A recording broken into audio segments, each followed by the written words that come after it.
What's up, everybody? I'm in a fish room that you seriously have to see to believe. I have not seen something so meticulous and something done in the way that it's been done.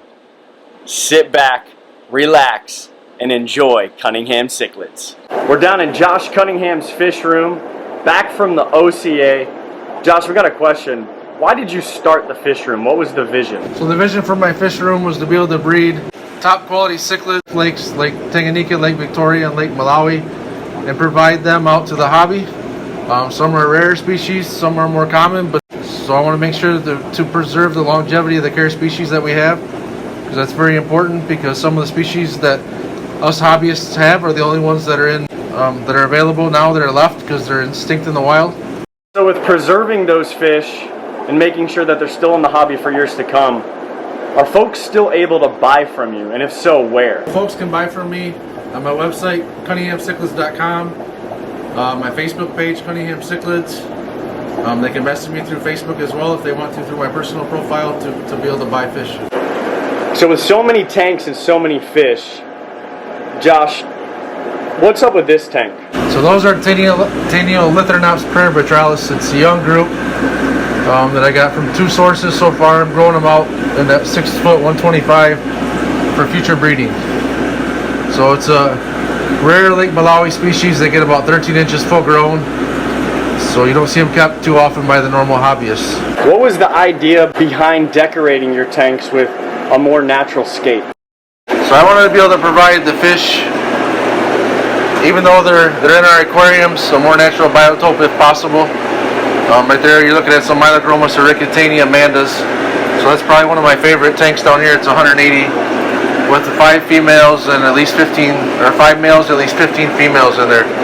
So what I've noticed here, Josh, is you're doing 6-foot tanks for some of the larger Haplochromis species. Is there a reason behind it?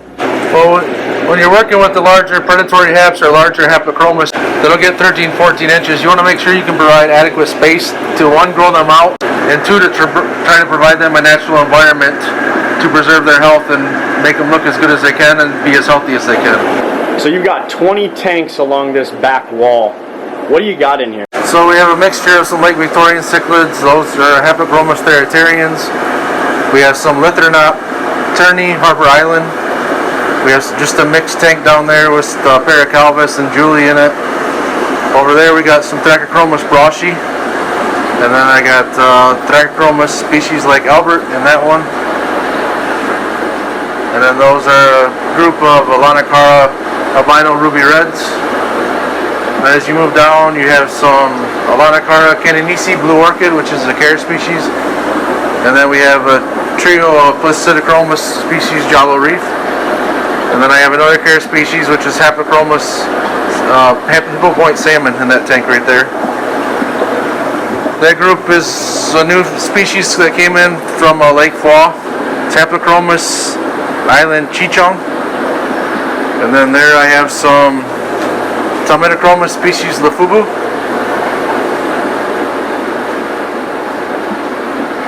And then in that tank we have some Neolamprologus obscurus.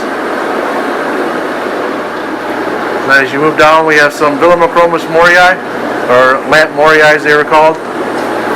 In that tank I got 3 male Placidochromis species Jalo reef that I picked up today at the OCA.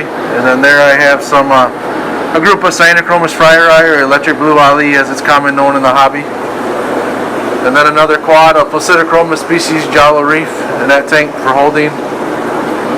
Here we have some Manchenga copaheros. It's a Haplochromis, young ones that I'm growing out. And then in that tank here we have 4 female Protomelia species Hirtae that I picked up at the OCA from Mike Cichlids. So I got them quarantined before I add them to my Hirtae group. And then down there we have a group of Alanicara lemon jakes that I need to add to my existing group. Now everywhere you turn there's another tank. Just kind of run down. What is in this corner? So the corner you're looking at is more of my grow out species. So I picked up those Nimbochromis Nimbochromis livingstoni at one of our auctions, so I got them in quarantine back here. And then I have some grow out tanks, so put a Placidochromis phoenochylis fry. I have some extra Villimachromis morii, lamp morii, so I'm trying to breed them in one tank, and I just keep the extras in the other tank for now to see what happens. Then I got some deep water Placidochromis electra, the deep water hap fry, and then a couple of Didochromis Kawingi, which I think are females. Now clearly, if anybody comes down to your room, you can see that you have a little remnants of Tanganyika, but Malawi is where you're at.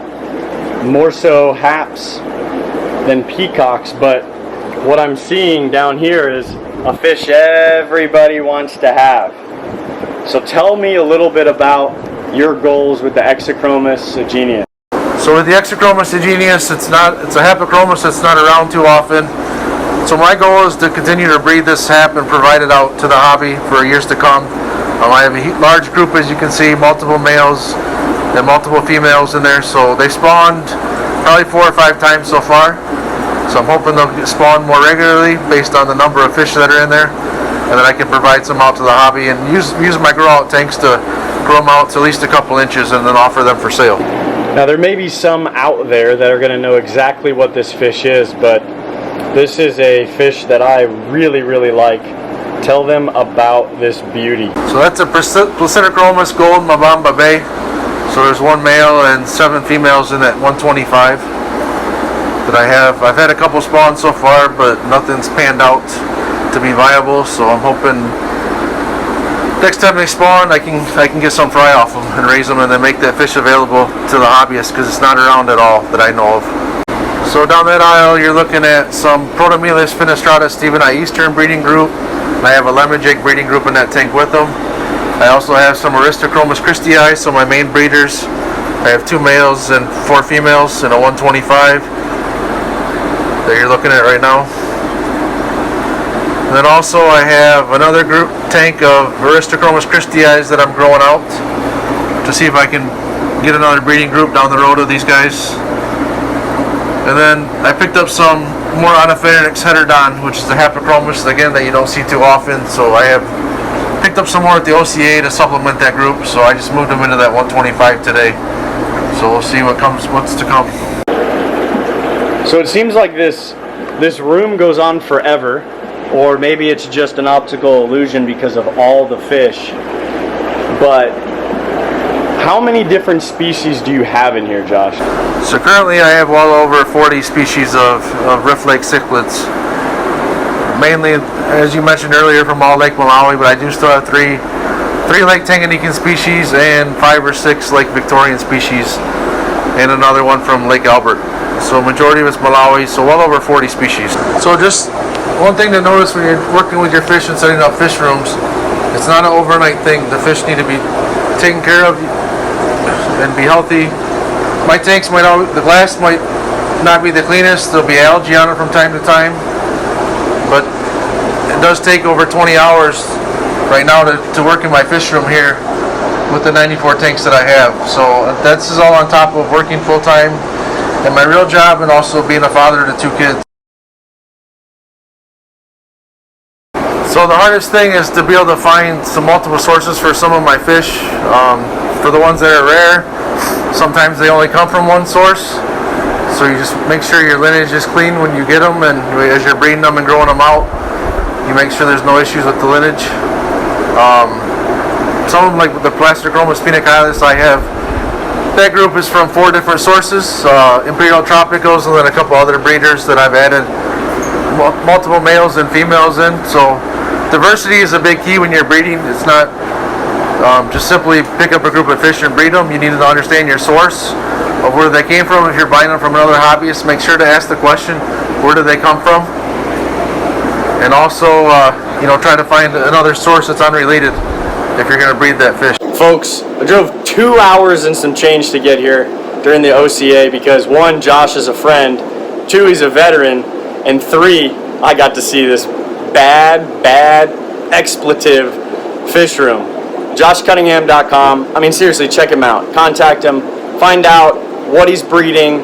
Maybe if he needs anything, you can get him to further getting these fish into the hobby and staying in the hobby, especially with the CARES program. Josh, your fish room is truly a spectacle, and I didn't catch it on camera, but I was in shock when I came down the stairs. 1, because of all his awards.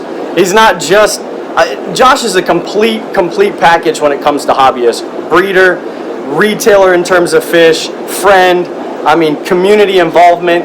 He's on the ACA board. Josh just doesn't stop. Josh, I appreciate the time. Where can they find some of your stuff again? CunninghamCichlids.com. We're on Facebook and Cunningham Cichlids. You can message me if you're looking for stuff. What are you doing with the ACA? So I'm on the board currently with the ACA. We're going to work on promoting more of their YouTube channel. So if you have videos as well that you allow us to share and you publish YouTube videos, we'd like to use those to put on our channel as well. Well, if you got content that you want to be out to even further masses, because let's face it, some of these folks that have been in the hobby a long time, they don't care about guys like me and you doing these exciting videos. They care about the data, the old school stuff, and maybe those videos can help bridge that gap. Josh, this is awesome. Check out Cunningham on YouTube as well, because he's got some great content on breeding and what he's doing down here. And what's the big project that's happening right now? So right now the big project is the automated water change system. It's a nightmare. It's a nightmare. Folks, thank you so much for watching. Thank you so much for being a part of this hobby. Thank you for just liking fish. You know what's next. Holla!